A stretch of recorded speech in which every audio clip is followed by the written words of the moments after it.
Pen हाँ है.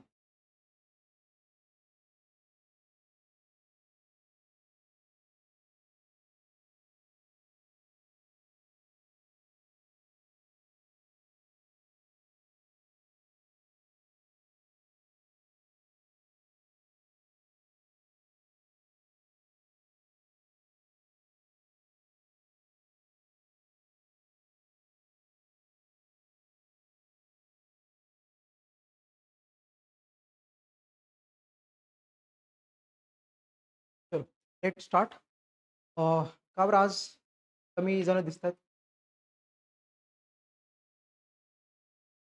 माहिती नाही. बरं. सी जिओग्राफीच्या लेक्चरच्या संदर्भात सांगतो, की जिओग्राफीचे लेक्चर्स रेग्युलरली अटेंड करा. हे यासाठी सांगतोय, कारण अगदी पहिल्या दिवशी आपण ज्यावेळेस सब्जेक्ट ओरिएंटेशन आपण बघितलं होतं, त्यावेळेला मी तुम्हाला समजून सांगितलं होतं, की जिओग्राफी हा कसा इंटरलिंकिंग सब्जेक्ट आहे.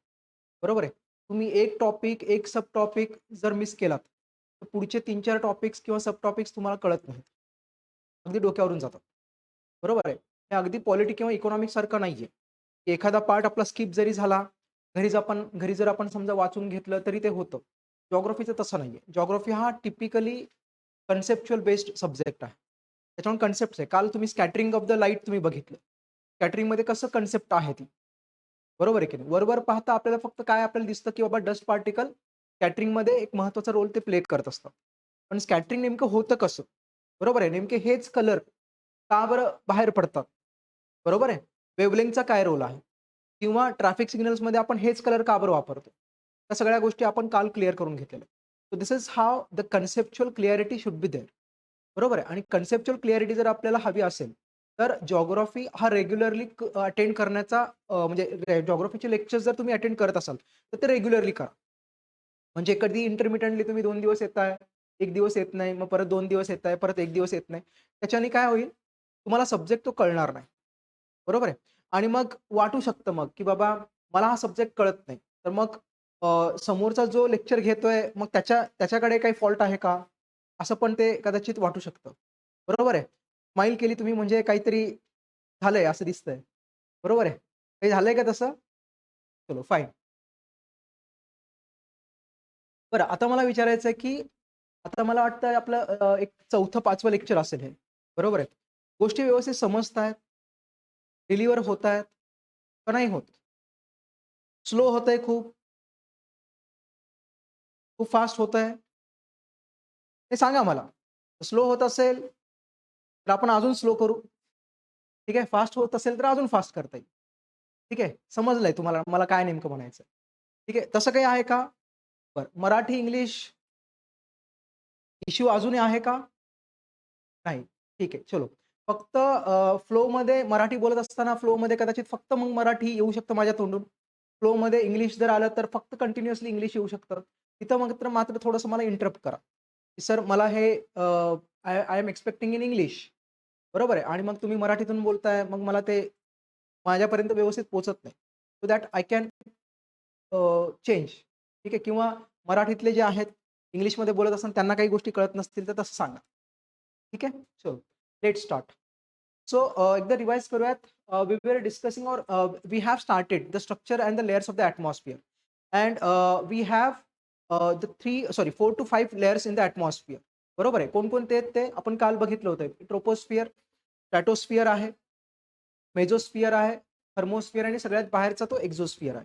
बरोबर आहे. तपांबर, पितांबर, मध्यांबर, उष्णांबर आणि बाह्यांबर. बरोबर आहे. आणि हे जे काही डिव्हिजन आहे, हे डिव्हिजन आपण कोणत्या बेसिसवरती आपण केलेलं आहे? हे डिव्हिजन आपण केलंय अल्टिट्यूड, हाईट बरोबर उंचीनुसार. उंचीनुसार आपण ते केलेलं आहे आणि प्रत्येक थरामध्ये, प्रत्येक लेयरमध्ये काय होतंय, की काही ना काही चेंजेस ते होत आहेत. बरोबर आहे. आणि हे चेंजेस आणि उंची या 2 गोष्टी डोळ्यासमोर ठेवून आपण अशा वेगवेगळ्या 4 लेयर्सची आपण विभागणी म्हणजे एटमॉस्फिअरची विभागणी आपण 4 ते 5 वेगवेगळ्या लेयर्समध्ये आपण केलेली आहे. बरोबर आहे. सगळ्यात महत्त्वाचा जो चेंज होतो या प्रत्येक थरामध्ये, ठीक आहे, तो कोणता? तर टेम्परेचर रिलेटेड चेंजेस. प्रत्येक थरामधलं टेम्परेचर हे वेगळं आहे. ते सारखं नाहीये. गेटिंग? आणि त्यासोबत आपण हे देखील डिस्कस केलं होतं की as we go from the sea level to the higher altitudes the density of the air molecules decreases. बरोबर, आणि त्याच्या मागचं कारण तुम्हाला माहिती आहे. Clear? Then we have started the first the layer of the atmosphere, the first and the lowermost layer, the first and lowermost layer of the atmosphere, that is troposphere, ज्याला मराठीमध्ये आपण काय म्हणतो, आपण तपांबर आपण त्याला म्हणत असतो. बरोबर आहे. Tropo means change. बरोबर आहे. So whatever climate related changes we observe, all those changes we observe in this particular layer, that is the reason why it is called as troposphere. Clear? ट्रोपोस्फिअरचं आपण extension बघितलं. ट्रोपोस्फिअर की असेल किंवा दुसरे कोणतेही लेयर्स असतील. बरोबर आहे. स्पेसिफिकली ट्रोपोस्फिअर, कारण आपण तिथे राहतोय. आपण ट्रोपोस्फिअरमध्ये राहतो.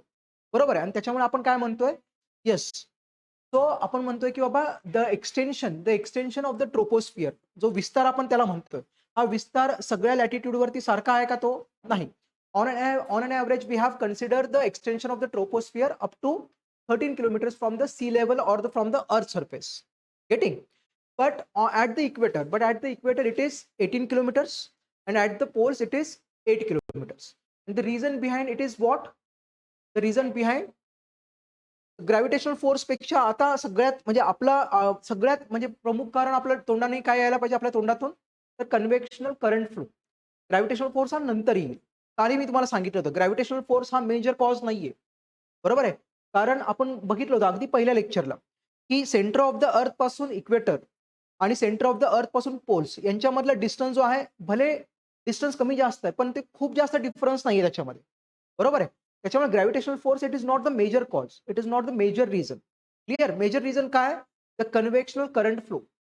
बरोबर आहे. आणि कन्व्हेक्शनल करंट फ्लो मध्ये काय होतोय की the heated air molecules they are going in a upward direction, बरोबर आहे. And with the movement of the air molecules they are carrying the heat, बरोबर आहे. आणि मग त्याच्यामुळे काय होते, इथली जी की आपण म्हणतो की एक्सटेन्शन आहे किंवा एअर मॉलिक्युलचा जो की विस्तार आहे, या हवेच्या कणांचा जो की विस्तार आहे तो जास्त आहे.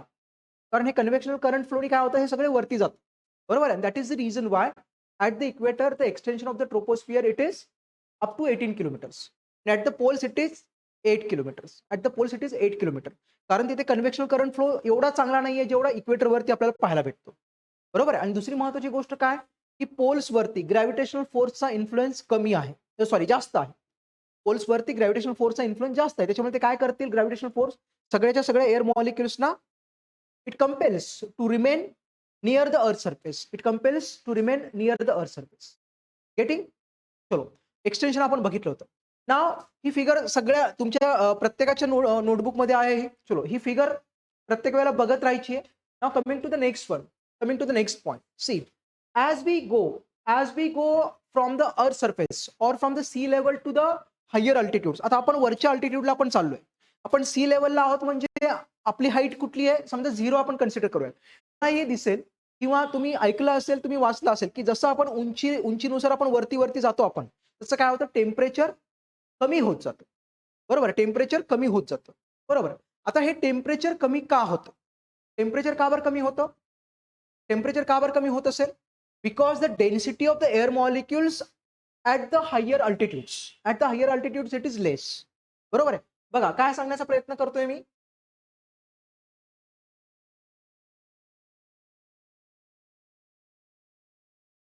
सी, टेम्परेचर, तापमान हायर अल्टिट्यूडला कसं आहे, ते कमी आहे, लेस. बरोबर आहे. मग तापमान लेस का बरं आहे? कारण density of the air molecules, हवेची घनता, density of the air molecules, हवेची घनता ही कशी आहे, ही आहे, कमी आहे. बरोबर आहे. It is less. And you know very well why the density of the air molecules at the higher altitudes it is less. It is the gravitational force. बरोबर आहे. डेन्सिटी कुठे जास्त आहे, सी लेवलला, अर्थ सरफेसला. येते गोष्ट लक्षामध्ये. मग आता डेन्सिटीचा, बरोबर आहे, हवेच्या घनतेचा आणि या तपांबरामधल्या ट्रोपोस्फिअर मधल्या वरच्या उंचीला ते तापमान घटतंय किंवा वरच्या उंचीला जसं आपण जाऊया तसं तापमान घटतंय, याचा संबंध काय? याचा संबंध कसा लावता येईल आपल्याला? तर बघा की whatever the heat we feel. बघा आता सूर्याकडनं जी किरणं येत आहेत ती वेगवेगळ्या प्रकारे, वेगवेगळ्या प्रक्रियेने, बरोबर आहे, वेगवेगळ्या प्रक्रियेने हवामान सॉरी काय ॲटमॉस्फिअर वातावरण ते तापवत असतात. हवेच्या कणांचं जे काही तापणं आहे, the heating of the air molecules it is going through the 4 different processes. 4 different processes. The one radiation, त्याला आपण किरणोत्सार म्हणतो आपण. बरोबर आहे. द फर्स्ट रेडिएशन, त्याला आपण किरणोत्सार म्हणतो. बरोबर आहे? Radiation. The second one it is conduction. It is conduction. The third one it is convection. मराठीतून पण सांगतो. Third one it is convection and the fourth one it is advection. It is advection. Clear? याला आपण मराठीमध्ये म्हणतो किरणोत्सार. किरणोत्सार, radiation. Conduction, conduction म्हणजे संवहन. कंडक्शन याला आपण काय म्हणतो? संवहन. बरोबर आहे? संवहन. त्याच्यानंतर कन्व्हेक्शन हे आहे तुमचं अभिसरण. अभिसरण. बरोबर आहे. आणि ॲडव्हेक्शन जो आहे, ॲडव्हेक्शनला आपण म्हणतो अभिवहन. हे आहे तुमचं अभिवहन. क्लिअर? किरणोत्सार, संवहन, अभिसरण आणि अभिवहन. येते गोष्ट लक्षामध्ये. आता रेडिएशन म्हणजे नेमकं काय सांगता येईल? किरणोत्सार काय असतो? Have you ever heard about the chemotherapy or the radiotherapy? Chemotherapy नाही, रेडिओथेरपी ऐकलंय? कॅन्सरच्या पेशंट्समध्ये रेडिओथेरपी आपण घेत असतो. मग ते काय करतात? येस, रेडिएशन्स ते बंबार्ड करतात त्या पर्टिक्युलर सेल्सवरती किंवा त्या पर्टिक्युलर कॅन्सर टिश्यूजवरती. बरोबर? आणि ते कॅन्सरचे टिश्यूज किंवा सेल्स तोडण्याचा प्रयत्न केला जातो रेडिएशनने. बरोबर आहे? सो इथं आपण काय बघतोय? The radiation directly reaches the particular object. बरोबर आहे? आणि तो तापतो. ते तुटणार कसे? कारण त्यांच्यावरती बंबार्डमेंट होईल, तो तापला जाईल. विदिन आपण म्हणतो की within few moments or within a moment ते तापतात आणि तापल्यामुळे काय होतात की ते तुटतात. गेटिंग माय पॉइंट? सो हे होऊ शकतं. सो रेडिएशन, आता ज्यावेळेला रेडिएशन आपण हे करतो किंवा बंबार्डमेंट करत असतो आपण, how they are travelling, how the particular energy it goes on, it goes in a wave form. ते वेव्हच्या फॉर्ममध्ये ते जात असतं. बघा अशा प्रकारे ते वेव्हच्या फॉर्ममध्ये जात असतं. गेटिंग? वेव्हच्या फॉर्ममध्ये तरंगाच्या स्वरूपामध्ये ही एनर्जी ती पास ऑन होत असते, ती ट्रॅव्हल करत असते तरंगाच्या स्वरूपामध्ये. येते गोष्ट लक्षामध्ये. मग अगदी हेच होतं सूर्याकडनं ज्या वेळेला एनर्जी जी बाहेर पडते, बरोबर आहे, तर ती इलेक्ट्रोमॅग्नेटिक वेव्हच्या स्वरूपामध्ये ती बाहेर पडत असते. इलेक्ट्रोमॅग्नेटिक वेव्ह ज्याला आपण मराठीमध्ये आपण विद्युत चुंबकीय लहरी आपण म्हणत असतो. काय म्हणतो आपण? विद्युत चुंबकीय लहरी. बरोबर आहे? जे मराठीतून तयारी करतात त्यांच्यासाठी. So it is electromagnetic waves. आता इलेक्ट्रोमॅग्नेटिक वेव्हज का बरं म्हणायचं याला?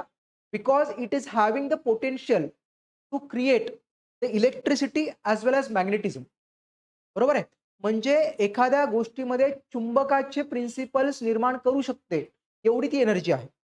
बरोबर आहे? किंवा एखाद्या आपण म्हणतो की म्हणजे त्याच्यामध्ये एवढं पोटेन्शियल आहे, एवढी कॅपॅसिटी आहे की ती इलेक्ट्रिसिटी जनरेट करू शकते.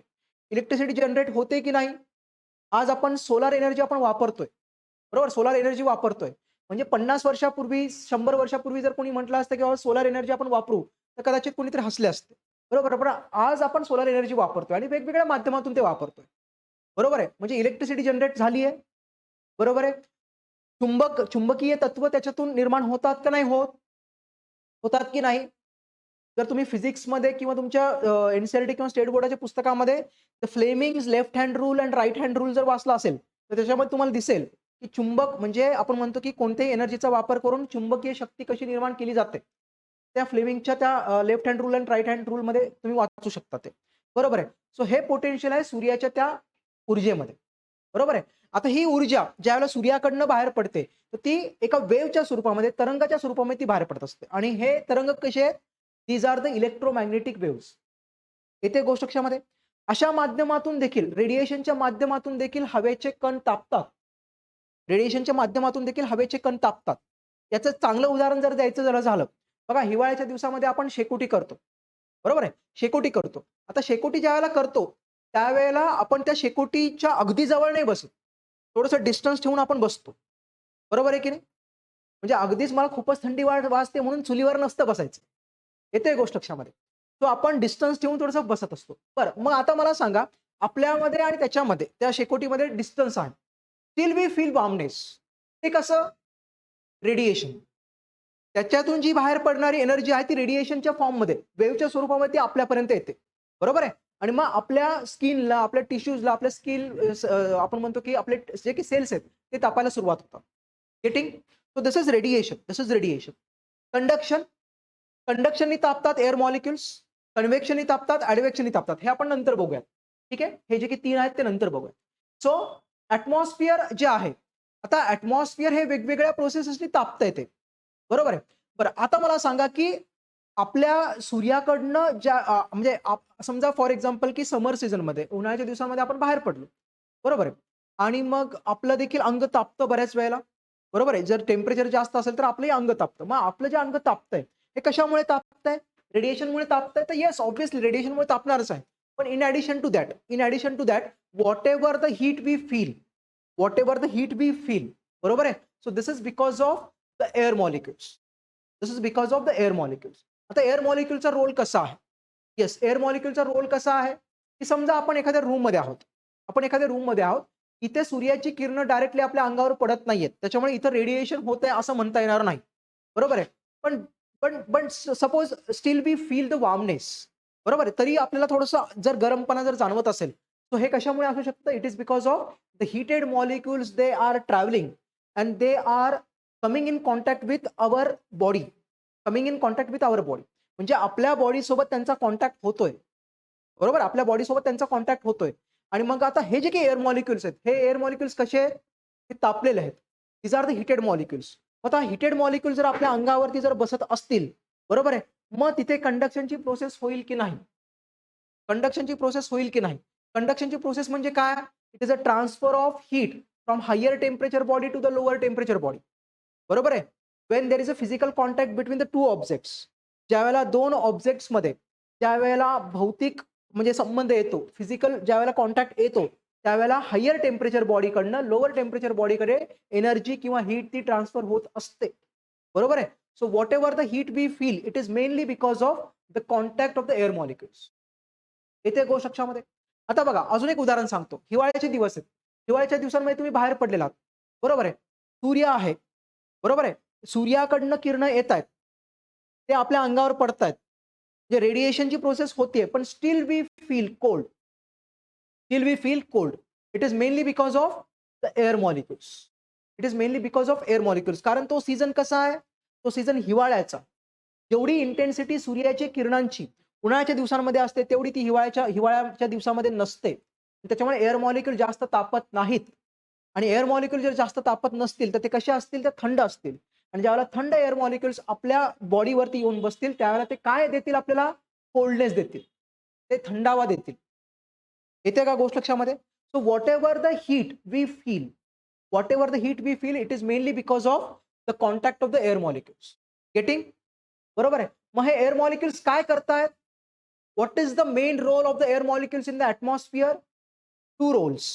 The first one absorption of the energy and second one reflection of the energy. एक तर ते रिफ्लेक्ट करतील, बरोबर आहे? आणि ते पृथ्वीपर्यंत येऊ देणार नाहीत. म्हणजे सूर्याकडनं जी एनर्जी बाहेर पडते, बरोबर? एअर मॉलिक्युल्स काय करतात? What what the atmospheric molecules they R doing, either they absorbing the energy or they are reflecting the energy. हे 2 महत्त्वाचे रोल्स आहेत. हे नेहमी लक्षात ठेवायचं. गेटिंग? येते गोष्ट लक्षामध्ये?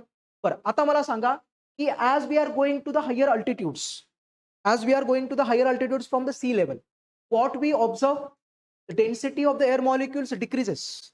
बरोबर आहे? And as the density of the air molecules is decreases. बरोबर आहे? With the increasing altitude, so absorption of the heat will be less. Right? काय सांगतोय परत एकदा लक्ष देऊन जा. ऐका. समुद्र सपाटीपासून आपण वरच्या दिशेने आपण चाललेलो आहोत. बरोबर आहे? आपण समजा 8 किलोमीटर 10 किलोमीटरच्या हाईटला आपण आता आलेलो आहोत. बरं इथं मला सांगा, इथं हवेची घनता जास्त आहे का कमी आहे? समुद्र सपाटीपेक्षा कमी आहे. मग इथे हवेची घनता जर कमी असेल, तर इथे जे काही एअर मॉलिक्युल्सकडून जे काही आपण म्हणतो की हीटचं ॲब्झॉर्प्शन होणार आहे. बरोबर आहे? एनर्जीचं ॲब्झॉर्प्शन होणार आहे. ते जास्त होईल का कमी होईल? जास्त होईल का कमी होईल? कमी होईल. कमी का बरं होतंय? कारण डेन्सिटी कमी आहे. आणि डेन्सिटी कमी आहे म्हणजे नेमकं काय? Number of air molecules it is less. येते का गोष्ट लक्षामध्ये? So as the number of air molecules it is less at the higher altitudes, density is less. And as the density of the air molecules it is less, absorption of the heat energy it is less. And as the absorption of the heat energy it is less, temperature is getting. प्रत्येकाला कळलंय? Clear? So what is the concluding point? As we go from the sea level, specifically in the troposphere, specifically in the troposphere, आपण तपांबराबद्दल बोलतोय. As we go from the sea level to the higher altitudes in the troposphere, the temperature with the altitude, with the temperature slowly and gradually decreases. Temperature slowly and gradually decreases. And it is because of decreasing in the density of the air molecules. येते गोष्ट लक्षामध्ये, density of the air molecules कमी होणार आणि त्याच्यामुळे heat absorption कमी होणार. Heat absorption कमी म्हणून टेम्परेचर कमी. येते गोष्ट लक्षामध्ये, बरोबर आहे. तो मग हे जे काही सगळी प्रक्रिया आहे, बरोबर, हे आतापर्यंत जे काही आपण डिस्कस केलं, it is called as normal labs rate. It is called as normal labs rate. मराठीमध्ये आपण याला तापमानाचा सामान्य लोप दर असं आपण त्याला म्हणतो. तापमानाचा सामान्य लोप दर. तापमानाचा सामान्य लोप दर असं आपण त्याला म्हणतो. येते गोष्ट लक्षामध्ये. So lapse means what? Lapse means कमी होणे, बरोबर आहे. लॅप्स मीन्स कमी होणे, कोलॅप्स होणे. मग इथं आपण काय बघतोय की in the troposphere as we go from the sea level to the higher altitude the temperature slowly and gradually decreases, बरोबर आहे. And this process is called as normal lapse rate. Temperatures normal lapse rate, तापमानाचा सामान्य लोप दर असं आपण त्याला म्हणतो, बरोबर आहे. And the temperature in the troposphere with the increasing altitude decreases with certain rate. It decreases with certain rate. आणि डिक्रीज कसं होतंय? For every 165 meters of the ascent of the ascent, so temperature decreases by 1 degree Celsius. प्रत्येक 165 मीटरला 1 degree सेल्सिअसने तापमान घटणार आहे, बरोबर आहे. किंवा for every 1000 meters, for every 1000 meters there is decrease in the temperature by 6.5 degree Celsius. येते गोष्ट लक्षामध्ये. समुद्र सपाटीपासून जसं आपण वरच्या उंचीला आपण जाऊयात, तो तापमान घटतंय, बरोबर आहे. तापमान घटण्याच्या या प्रक्रियेला आपण काय म्हणतोय? तापमानाचा सामान्य लोप दर. आणि तापमान कोणत्या दराने घटतंय? हे घटतंय प्रत्येक 165 मीटरला जसं तुम्ही वरती जाल तसं 1 डिग्री सेल्सिअसने, किंवा प्रत्येक 1000 मीटर म्हणजे 1 किलोमीटरला, 1 किलोमीटरला तापमान किती घटणार आहे? 6.5 डिग्री सेल्सिअसने तापमान ते घटणार आहे. येते गोष्ट लक्षामध्ये. This is average. This is average. Clear आहे? या आस्पेक्ट वरती एमपीसीने बऱ्याच वेळेला प्रश्न विचारलेले आहेत. डिस्कस करू आपण ते, ठीक आहे, at the end of our chapter. So is it clear to everyone? हे टेम्परेचर, डेन्सिटी वगैरे त्याचा संबंध कसा आहे ते कळालं. क्लिअर? नॉर्मल लॅप्स रेट कळाला. चलो fine. So this particular point we have already discussed, बरोबर. Why troposphere it is called as troposphere. So that we have discussed. आता पुढे जाऊयात. See in this particular figure, बरोबर आहे. जसं आता आपण समजा 13-14 किलोमीटरच्या आपण हाईटला आलेलो आहोत, ठीक आहे. आता तुम्हाला एक स्ट्रेट लाईन दिसतीये with the red line, with the red colour, ठीक आहे. स्ट्रेट लाईन दिसते. आता straight line what does it indicate? हे इंडिकेट काय करतं? सी आता ही जी काही ब्लॅक लाईन दिसते तुम्हाला, सी दिस वन, ही जी काही ब्लॅक लाईन दिसते, या ब्लॅक लाईन बद्दल आपण बोलूयात. See this one. What does this black line indicates? It indicates that there is a decrease in the temperature. See, आपण ग्राफ काढलाय ना, आपण ग्राफ काढलाय. मग ही जी काही ब्लॅक लाईन आहे ही काय इंडिकेट करते? सी इथं आपण आहोत, वी आर हिअर, ठीक आहे. इथं टेम्परेचर किती आहे? 20-25 डिग्री सेल्सिअस काही टेम्परेचर आहे, ठीक आहे. आणि जसं आपण उंची परत जसं आपण वरती चाललोय बघा, तसं काय होतंय? टेम्परेचर बघा कमी कमी होत चाललंय. 0 डिग्री, -20, -40, बरोबर, -60 इथपर्यंत आपण आलो.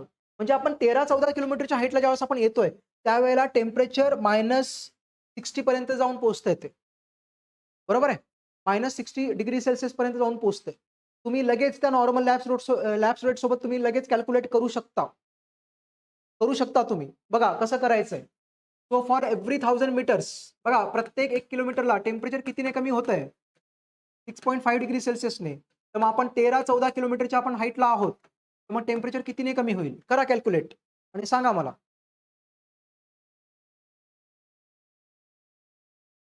कितीने कमी होईल? करा कॅल्क्युलेट.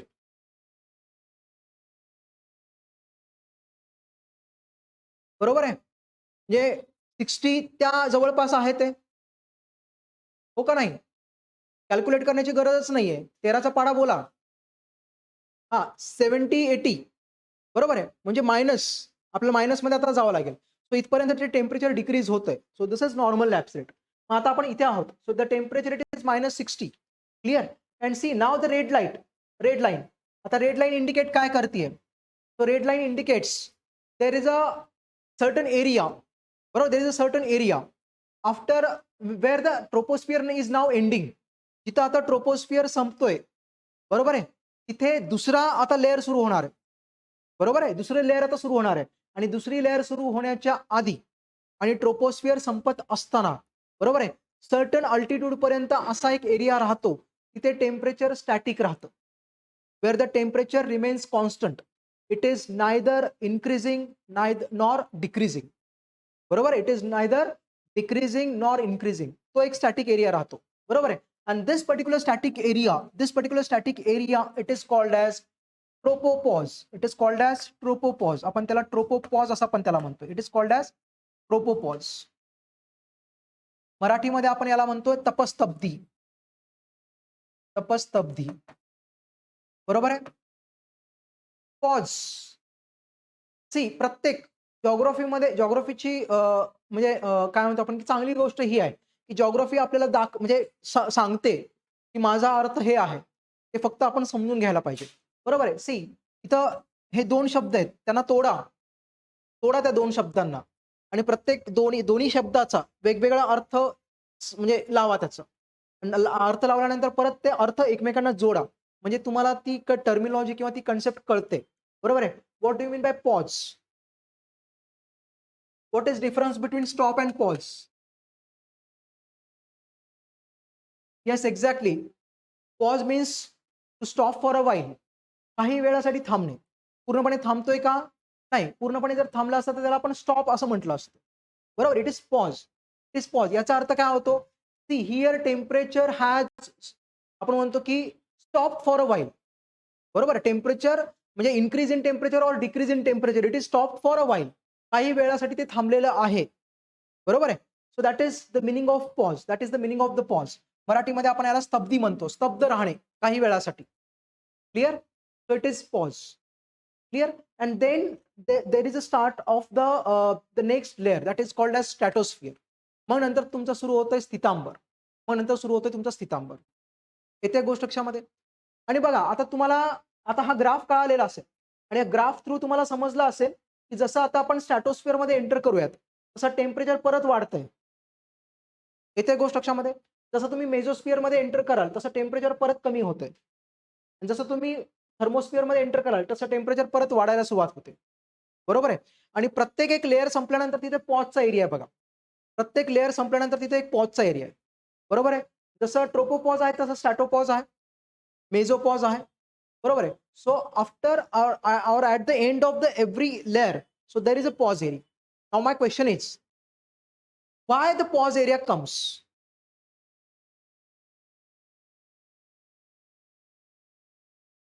डेन्सिटी?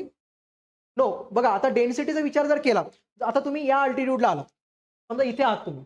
इथलं टेम्परेचर माहिती किती होतं? इथलं टेम्परेचर बघा एवढं होतं. त्यावेळेला तुम्ही 400 किलोमीटरच्या हाईटला ज्यावेळेस येता तुम्ही 400 किलोमीटरच्या हाईटला त्यावेळेला टेम्परेचर एवढं असतं. It is near about 1500 degree Celsius. बरं 1500 डिग्री सेल्सिअस म्हणजे खूप झालं ते. क्लिअर? मॅन्टल ज्यावेळेस आपण इंटेरियर ऑफ द अर्थला जाऊया त्यावेळेस मॅन्टल जो पोर्शन असतो बरोबर प्रावरणाचा भाग ज्याला आपण म्हणतो प्रावरणाच्या भागाचा टेम्परेचर जवळपास 1500-2000 डिग्री सेल्सिअस वगैरे असतं. मग एवढं टेम्परेचर इथं आहे. आता मला सांगा की आपणच म्हणतो की सी लेवलला सगळ्यात जास्त डेन्सिटी असते. मग इथं टेम्परेचर एवढं का मग? कारण इथं तर डेन्सिटी कमीच असणार आहे. की इथल्यापेक्षा इथे कमी, इथल्यापेक्षा इथं कमी डेन्सिटी, इथल्यापेक्षा इथं कमी आणि इथं सगळ्यात कमी असणार डेन्सिटी. पण still there is a temperature, there is increase in the temperature. बरोबर आहे. So my question is why pause area comes? चला थोडा विचार करा. पुढे जाऊयात. एक 5-10 मिनिटानंतर आपण परत ते रिवाइज करूया. विचार करत राहा, की नेमकं कशामुळे होत असेल ते किंवा पॉज कशामुळे येत असेल. Now coming to the next one. बरं. At the height of 13-14 kilometers, what is the temperature of the troposphere or what is the temperature of the atmosphere? It is -58 degrees Celsius. Average. It is -58 degrees Celsius. तुमच्या फिगरमध्ये आहे ते. आहे? Yes, -58 degrees Celsius. Now comes the next layer that is called as stratosphere. Stratosphere. Strato means a layer. Stratoचा अर्थ काय होतो? A layer. A different layer comes now. बरोबर, second layer. आणि म्हणून आपण याला काय नाव दिलंय? See strato. बरोबर आहे. Stratum. See the word comes from the स्टॅटम.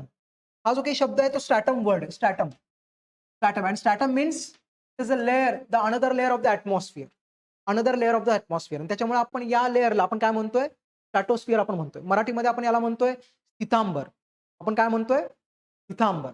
Clear आहे? नाव extension of the stratosphere. Extension किती आहे? एक्सटेन्शन आहे up to 80 kilometres. Up to 80 kilometres from the height of 50 kilometres from the earth surface. म्हणजे पृथ्वीच्या पृष्ठभागापासून किंवा समुद्र सपाटीपासून जसं आपण 50 किलोमीटरला आपण 13 किलोमीटर पर्यंत आपण येऊया. 13-14 किलोमीटर पर्यंत. तिथपासून तर ते 50 किलोमीटर पर्यंत. बरोबर आहे.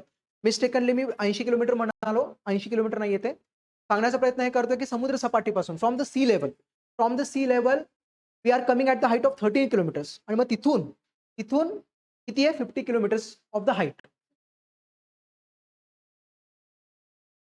त्याच्यानंतर पण आपण ट्रोपोपॉलचा एरिया काय खूप मोठा नाहीये. तो छोटा आहे. बरोबर. त्याच्यामुळे आपण तो कन्सिडर करत नाही. कारण प्रत्येक लेयरमध्ये ट्रोपोपॉलचा जो की लेयर आहे, हे काय हे निश्चित नाहीये की 1 किलोमीटरचा असेल, 2 किलोमीटरचा असेल, असं काही निश्चित नाहीये. It depends on the specific situation. त्या कंडिशनला की म्हणजे सिच्युएशन कशी असेल त्याच्यावरती तो पॉजचा एरिया किंवा त्या पॉजचा एरियाचा विस्तार तो डिपेंड करतो तो. क्लिअर आहे? सो हे जे की विस्तार आपण बघतोय, सिम्पली आपण विस्तार कुठून बघायचा आहे? From the tropopause to the height of 50 kilometres from the sea level. Getting? So this is the extension of the stratosphere. आता स्ट्रॅटोस्फिअरमध्ये आपल्याला 2 महत्त्वाच्या गोष्टी आपल्याला डिस्कस करायच्या तिथे. क्लिअर आहे? पहिली तर हे की the stratosphere it is divided. See stratosphere it is divided into the 2 halves. The first one it is called as lower stratosphere, ज्याला आपण निम्न स्थितांबरीय क्षेत्र आपण त्याला म्हणतोय. बरोबर आहे? निम्न स्थितांबरीय क्षेत्र.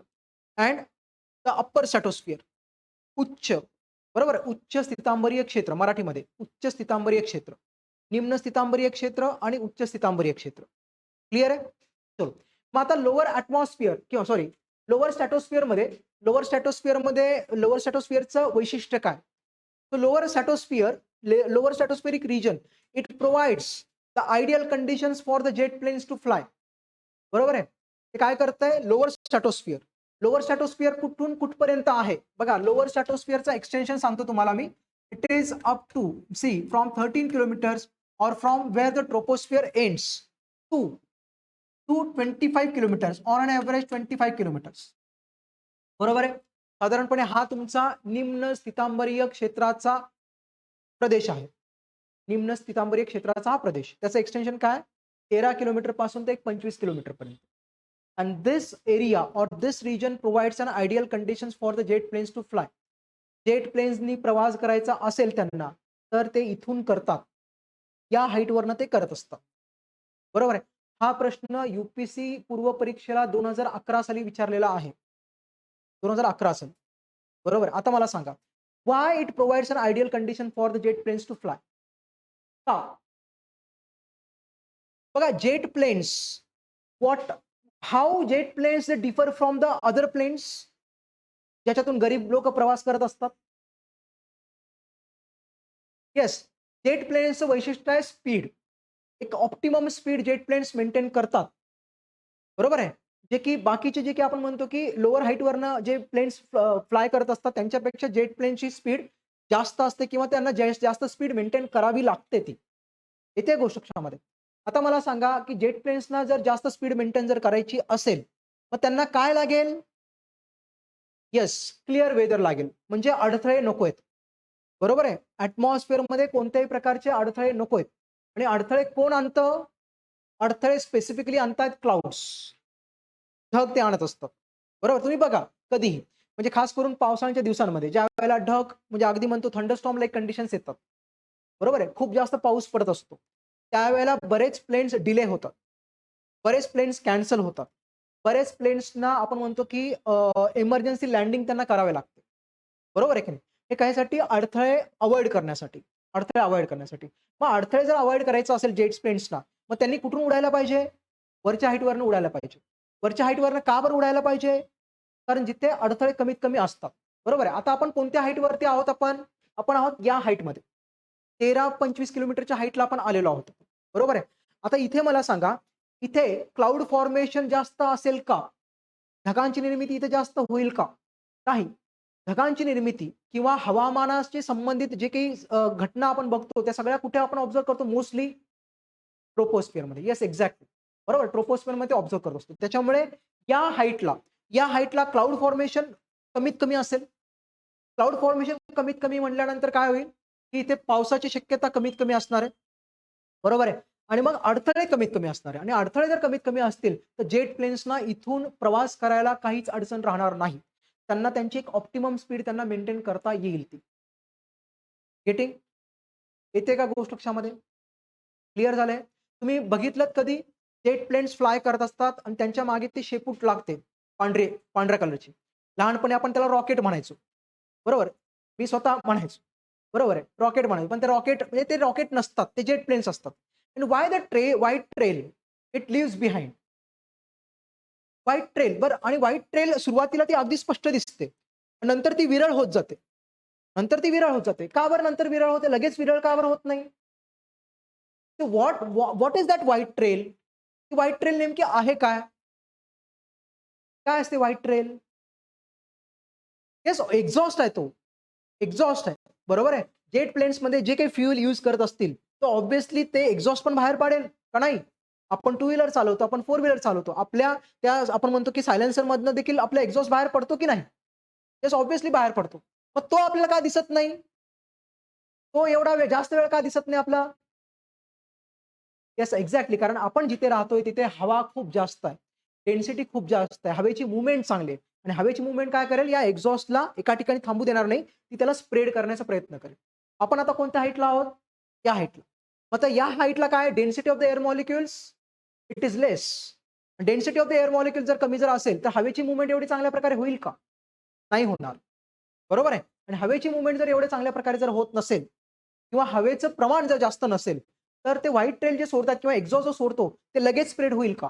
नाही. त्याच्यामुळे ती जास्त वेळ दिसते ती. आणि मग हळू ती विरळ होत जाते ती. येते गोष्ट लक्षामध्ये? So this particular lower stratospheric region it provides an ideal conditions for the jet planes to fly. येते गोष्ट लक्षामध्ये? क्लिअर झाल्या या गोष्टी? बरं. मग माझा प्रश्न आहे, की जेट प्लेन्सना एवढंच ऑप्टिमम स्पीड तिला मेंटेन करायचं आहे, की तिने मग त्याने अजून वरती उडावं. बरोबर. मेसोस्फिअरमधून उडावं किंवा थर्मोस्फिअरमधून उडावं. बरोबर आहे की नाही? मग का नाही उडत मग ते तिथून मेसोस्फिअरमधनं का नाही उडत? नाही फक्त टेम्परेचर नाही, जगण्यासाठी ऑक्सिजन पण लागेल. बरोबर आहे. एवढ्या हाईटवरती ऑक्सिजन कमी-कमी होत जातं. ऑक्सिजन कुठपर्यंत आहे? ज्या ऑक्सिजनचं प्रमाण जास्त कुठपर्यंत आहे? 20 किलोमीटर, 20 किलोमीटर्स. तर ऑब्व्हियसली ते सगळ्यात जास्त प्रमाण ते इथेच आहे. ट्रोपोस्फिअरला, सी लेव्हलला ते जास्त आहे. जसं आपण वरती जाऊया तसं ऑक्सिजन कमी-कमी होत जातं आणि ऑक्सिजनचं खूप चांगलं प्रमाण आपण कुठपर्यंत बघू शकतो? 20 किलोमीटरपर्यंत. त्याच्या पलीकडे ऑक्सिजन अगदीच कमी आहे. अगदीच कमी आहे. त्याच्यामुळे जेट प्लेन्सना त्याच्यावरती देखील उडता येत नाही. बरोबर आहे? तो लिमिट आहे त्यांना. चलो fine. So this is about the lower stratospheric region. Now coming to the next, the higher, specifically the higher stratospheric region. Clear? Higher stratospheric region, it is known for the abundance of the ozone. Abundance of the ozone gas. याचा अर्थ असा होत नाही, की बाबा स्ट्रॅटोस्फिअरच्या खालच्या क्षेत्रामध्ये ozone gas नाहीये. तिथं पण तो आहे. बरोबर आहे. पण अबंडन्स त्याचं कुठं आहे? 25 kilometres to 50 kilometres. 25 kilometres to 50 kilometres. इथे त्याचा अबंडन्स जास्त आहे 25 to 50 किलोमीटर्स, इथे त्याचा अबंडन्स जास्त ओझोन गॅस. क्लिअर आहे? And see the ozone gas molecules they are having the potential to absorb more and more ultraviolet radiations. अतिनील किरणे, बरोबर आहे? अतिनील किरणे, अतिनील किरणे, अतिनील किरणे शोषून घेण्याची त्यांच्यामध्ये क्षमता चांगली आहे. बरोबर आहे? अतिनील किरणे शोषून घेण्याची त्यांची क्षमता चांगली आहे. बरोबर आहे? आणि आपण काय बघतोय की हायर स्ट्रॅटोस्फेरिक रिजन मध्ये ओझोन गॅसचं प्राबल्य ते जास्त आहे. आणि ओझोन गॅस काय करतो? अल्ट्राव्हायोलेट रेडिएशन्स ॲब्सॉर्ब करतो. क्लिअर? आता what is the significance of the ozone gas or what are the hazards impacts of the ultraviolet radiations? सांगा. Yes, exactly. See ultraviolet radiations हे वेगवेगळ्या 3 प्रकारचे असतात. UVA, UVB आणि UVC. बरोबर आहे? UVA जो आहे, UVA त्यातल्या त्यात या दोघांपैकी तो कमी हार्मफुल आहे. It is less harmful. बरोबर आहे? आणि त्याच्यामुळे तो फिल्टर केला जात नाही. बरोबर आहे? म्हणजे त्या फिल्टर केला जात नाही म्हणण्याच्या ऐवजी आपण असं म्हणूयात की तो ॲब्सॉर्ब चांगल्या प्रकारे केला जात नाही. आणि it reaches very easily to the earth surface. तो पृथ्वीच्या पृष्ठभागापर्यंत किंवा आपल्यापर्यंत तो पोहोचतो. आणि त्याच्यापासून मात्र आपल्याला खूप जास्त नुकसान होत नाही. But still keep it in mind की तुम्ही UVA ला पण जर समजा परसिस्टंटली जर तुम्ही एक्सपोज होत असाल तर देखील तरी म्हणजे त्या कंडिशनमध्ये तो हार्मफुल इफेक्ट तो दाखवेल तुमच्यावरती. Getting? Now next one, the next harmful it is UVB. UVB. UVA पेक्षा जर हार्मफुल कोणी असेल तर तो UVB आहे. बरोबर आहे? सो हे UVA, UVB, UVC जे आहे ते आपण डिपेंडिंग ऑन द वेव्हलेंथ आपण बघतोय त्यांना. येते गोष्ट क्षमता depending on the wavelength. UVC ची जी वेव्हलेंथ आहे ती सगळ्यात कमी आहे. UVC ची वेव्हलेंथ सगळ्यात कमी आहे. येते गोष्ट लक्षामध्ये? चलो. मग UVB जो आहे तो UVB हा A पेक्षा जास्त हार्मफुल आहे, पण C पेक्षा तो कमी हार्मफुल आहे. बरोबर आहे? पण स्टिल इट इज हार्मफुल. बरोबर आहे? आणि त्याच्यामुळे काय होतं की ओझोन गॅस जो आहे it is having the potential to absorb more and more UVB and UVC. तो UVB ला आणि UVC ला पूर्णपणे ॲब्सॉर्ब करण्याचा प्रयत्न करतो आणि ते पृथ्वीपर्यंत पोहोचू दिले जात नाहीत. Clear? The most dangerous, most harmful it is UVC. त्याची इंटेन्सिटी खूप जास्त असते. गेटिंग? आणि त्याच्यामुळे जसं त्यांनी सांगितलं की स्किन सेल कार्सिनोमा तो होऊ शकतो, कॅन्सर होऊ शकतात स्किनचा. बरोबर आहे? Even it may cause the infertility specifically in women. बरोबर आहे? तो इन्फर्टिलिटी होऊ शकते किंवा बाकीचे पण आजार फक्त आपल्यांमध्येच नाही तर प्लांट्स, अदर एनिमल्स त्यांच्यावरती देखील होऊ शकतात. बरं, early ripening of the fruits ऐकलं असेल तुम्ही. बरोबर, काही पिकं फळं जे असतात ते लवकर पिकतात. बरोबर आहे? त्यांचा जो काही काळ असतो पिकण्याचा त्याच्या आधी ते पिकतात. मग हे पण हार्मफुल आहे. बरोबर आहे? पानं पिवळी पडणे हे अल्ट्राव्हायोलेट रेडिएशनची हार्मफुल गोष्टी आहेत. पिवळी पडलेली पानं तुम्ही बघितली असाल. बरोबर आहे? सी हा प्रश्न जो आपण म्हणतो की अल्ट्राव्हायोलेट रेडिएशन्स वरती MPSCने आतापर्यंत 3 ते 4 वेळेस विचारलं. कधी पूर्वला, कधी मुख्यला त्यांनी विचारलेला. गेटिंग? फाईन. सो ओझोन गॅसचं प्राबल्य कुठे? 25 ते 50 किलोमीटरच्या रेंजमध्ये ओझोन गॅसचं प्राबल्य आहे. क्लिअर? आणि तो काय करतोय? तो या अल्ट्राव्हायोलेट रेडिएशन्सना ॲब्सॉर्ब करून ठेवण्याचा प्रयत्न करतोय. बरं. आता मला सांगा की मग समजा तो ॲब्सॉर्प्शन जर करत असेल, जास्तीत जास्त अल्ट्राव्हायोलेट रेडिएशनचं जर ॲब्सॉर्प्शन जो करत असेल, मग इथलं टेम्परेचर वाढेल का नाही वाढणार? वाढेल का नाही वाढणार? मगाची जी फिगर आहे, मगाची फिगर पुन्हा समोर ठेवा. बरोबर आहे? मगाची फिगर पुन्हा समोर ठेवा. काय म्हणतोय आपण? की स्ट्रॅटोस्फिअरच्या रिजनमध्ये throughout the stratospheric region ozone gas आहे. त्याचा अबंडन्स कुठे आहे? वरच्या क्षेत्रामध्ये. बरोबर आहे? मग इथं ओझोन गॅस आहे. ओझोन गॅस काय करतोय? अल्ट्राव्हायोलेट रेडिएशनचं जास्तीत जास्त ॲब्सॉर्प्शन तो करतोय. शोषण तो करतोय. आणि शोषण जर करत असेल, ॲब्सॉर्प्शन जर करत असेल, तर मग या स्ट्रॅटोस्फिअरचं टेम्परेचर वाढेल का नाही वाढणार? ऑब्व्हियसली वाढेल ते. ऑब्व्हियसली वाढेल. आणि म्हणून तुम्हाला इथे दिसतंय बघा, की after crossing the tropopausal area, ठीक आहे? The temperature once again it increases. It is increasing. Temperature परत वाढतंय. ठीक आहे? आणि ज्यावेळेला आपण 50 किलोमीटरच्या आपण हाईटला येऊयात, त्यावेळेला टेम्परेचर होतंय 0 to 4 डिग्री सेल्सिअस. किती होत आहे 0 to 4 डिग्री सेल्सिअस इथपर्यंत टेम्परेचर ते पोहोचतं. येते गोष्ट लक्षामध्ये. आता 0 to 4 डिग्री सेल्सिअस आपल्याला वाटेल कमी टेम्परेचर आहे, पण ते कमी टेम्परेचर नाहीये. बघा आपण सुरुवात कुठून केली, आपण इथून केली आहे. येते का गोष्ट लक्षात? इथलं टेम्परेचर किती आहे? इथलं टेम्परेचर -60 आहे. -60 पासून मग आता 4 डिग्री सेल्सिअस पर्यंत ते टेम्परेचर वाढतंय. म्हणजे कितीने वाढलंय टेम्परेचर? जवळपास 40-45 डिग्री सेल्सिअसने टेम्परेचर वाढलंय. हो का नाही? बरोबर आहे? So this is how the temperature increases again in this particular region.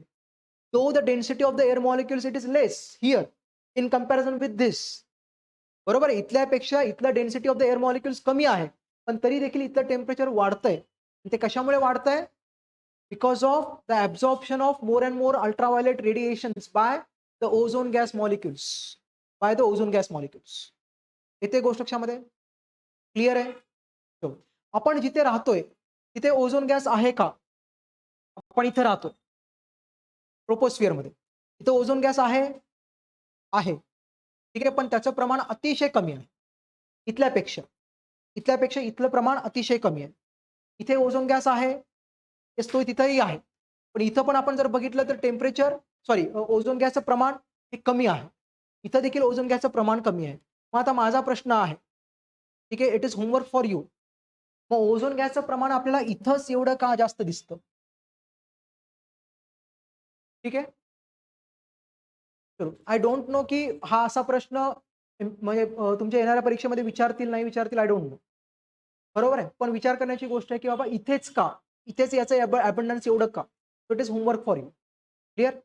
Search करा, हे तुम्हाला कोणत्याही पुस्तकात भेटणार नाही. Google करा, ठीक आहे, तुम्हाला भेटून जाईल. क्लिअर? किंवा कोणाला माहीत असेल तर सांगा. क्वेश्चन असा आहे की स्ट्रॅटोस्फिअरच्या रिजनमध्ये म्हणजे स्थितांबराच्या क्षेत्रामध्ये इतर थरांच्या तुलनेमध्ये ओझोन गॅसचं प्राबल्य जास्त का आहे? Why the ozone gas? It is more abundant in the stratospheric region in comparison with the other layers of the atmosphere. Clear है? चलो fine. पुढे जाऊयात. At the height of 50 kilometers, once again we come across the pause. तिथं स्तब्धी. बरोबर आहे. स्ट्रॅटोपॉज आता इथे येणार आहे. स्ट्रॅटोपॉज तिथे येणार आहे. बरोबर आहे. तुमच्या फिगरमध्ये बघा आलाय स्ट्रॅटोपॉज? येस, स्ट्रॅटोपॉज तो आलेला आहे. बरोबर आहे. जिथे टेम्परेचर आता पुढे तो टेम्परेचर वाढत नाहीये किंवा टेम्परेचर कमी देखील झालेलं नाहीये. टेम्परेचर कॉन्स्टंट राहतंय काही वेळेसाठी किंवा काही म्हणजे काही सर्टन हाईट पर्यंत टेम्परेचर कॉन्स्टंट राहतंय. Now coming to the next one, the third layer, the mesosphere. Meso means middle one. Meso means middle one. Meso means it is middle one. म्हणजे की 4-5 लेयर्स आपण बघतोय. यांच्यामधला सगळ्यात मधला लेयर कोणता आहे? हा आहे. म्हणून आपण त्याला काय नाव दिलेलं आहे? Mesosphere. Meso means middle one. Clear? आपण त्याला मध्यांबर असं आपण त्याला म्हणतोय. क्लिअर? आता या मेसोस्फियर बद्दल आपल्याला साधारणपणे एक 2च गोष्टी आपल्याला लक्षात ठेवायच्या आहेत. ते म्हणजे काय? विस्तार. विस्तार कुठून कुठपर्यंत? तर जिथे स्ट्रॅटोपॉज संपतोय, स्थितस्तब्धी जिथे संपतोय, स्थितस्तब्धी संपल्यापासून तर पृथ्वीच्या पृष्ठभागापासूनचे 80 किलोमीटरचं जे काही अंतर आहे, उंची आहे तिथपर्यंत. So we can say that from 50 kilometres to 80 kilometres. From 50 kilometres to 80 kilometres ही त्याची हाईट आहे. हा त्याचा एक्सटेन्शन आहे. Clear? And see here the temperature decreases.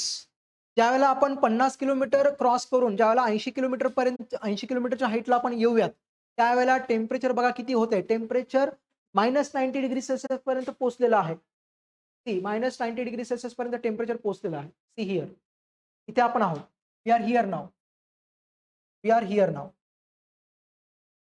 इथे आहोत आपण. बरोबर आहे. आणि बघा इथून आपण सुरुवात केली. Temperature once again decreases and it reaches at the height of 80 kilometers -90 degrees Celsius. Clear? So it is the coldest layer among all the layers. It is the coldest layer among all the layers. या सगळ्या थरांच्या तुलनेमध्ये हा सगळ्यात थंड असा तो थर आहे. वातावरणाचा थर आहे.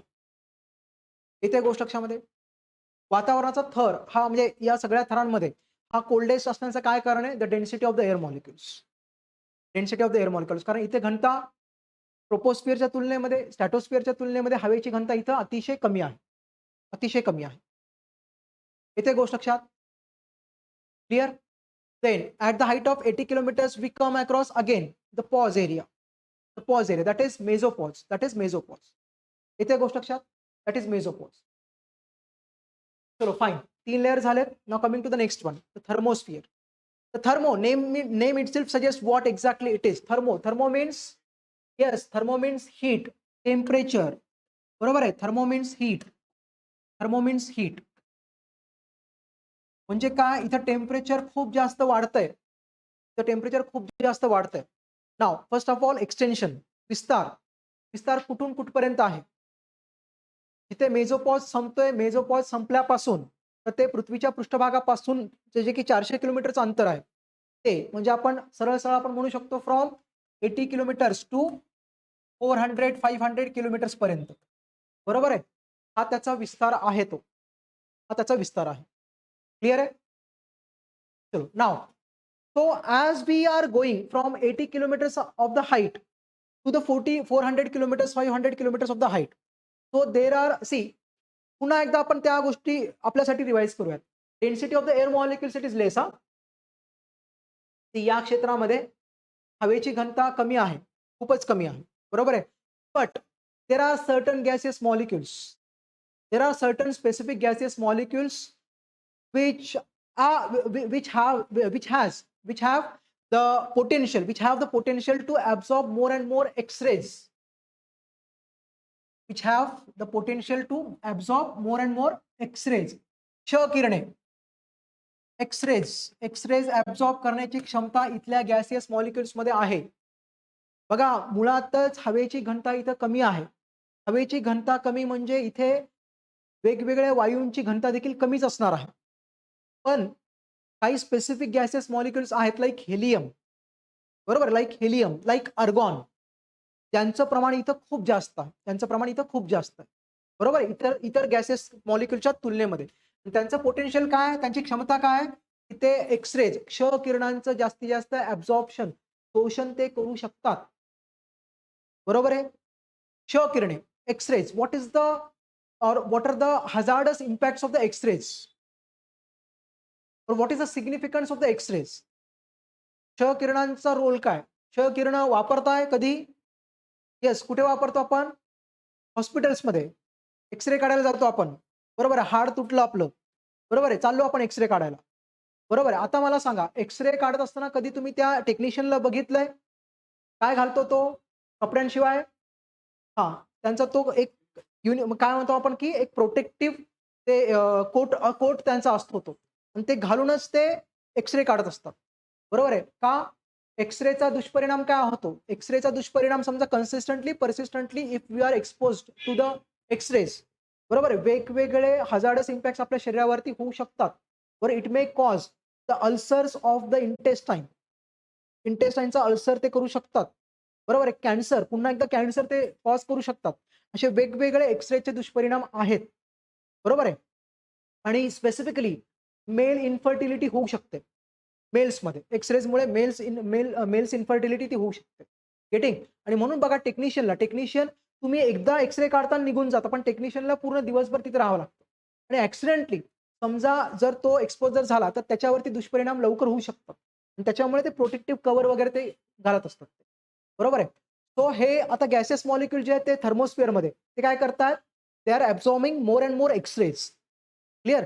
आणि बाकी कोणत्याही, बघा, गॅमा रेज जर सोडले आपण, गॅमा रेजच्या व्यतिरिक्त बाकी सगळे रेज आपण समजा सोडले, पण कोणते युव्ही रेज असतील, रेडिओ वेव्हज असतील, मायक्रोवेव्हज असतील किंवा इन्फ्रारेड वेव्हज असतील, यांच्या सगळ्यांच्या तुलनेमध्ये एक्सरेजची, बरोबर आहे, एक्सरेजची आपण म्हणतो की इंटेन्सिटी ही खूप जास्त आहे.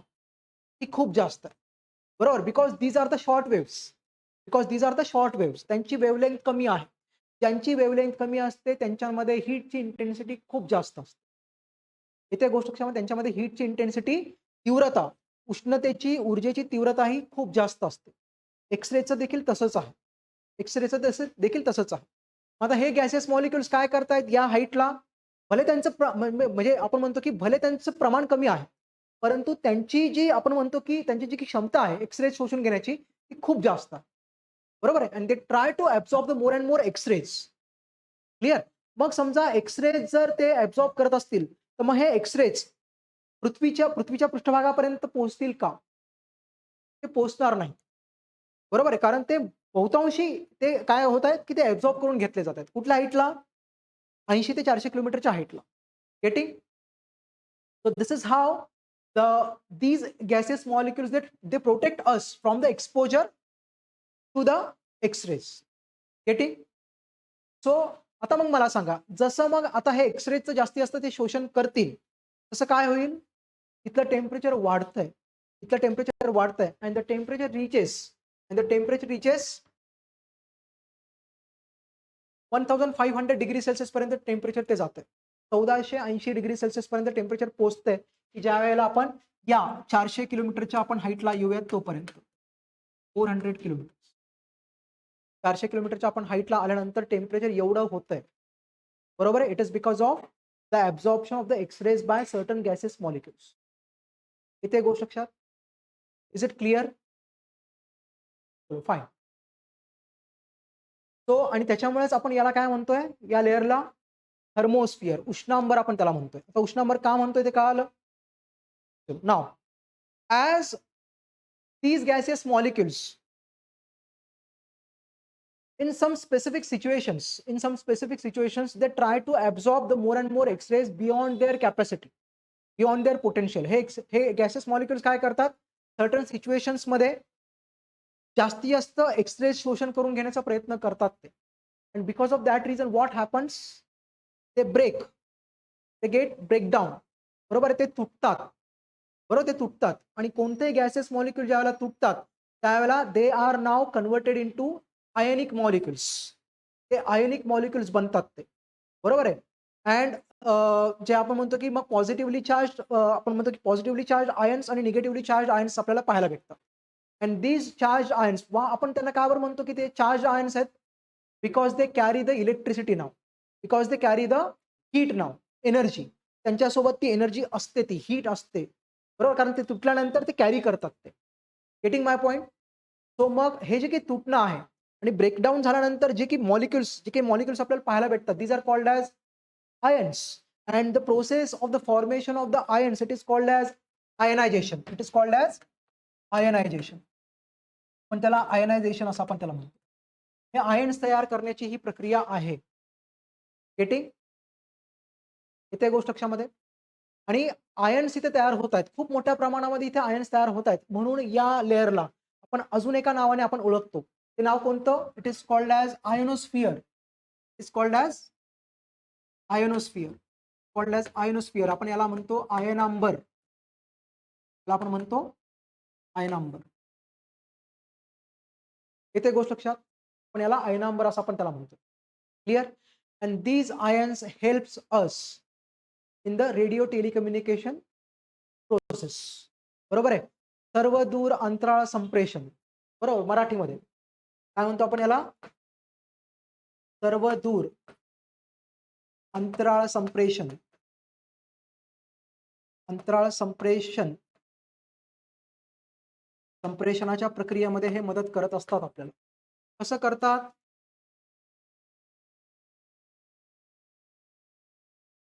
कसं करतील?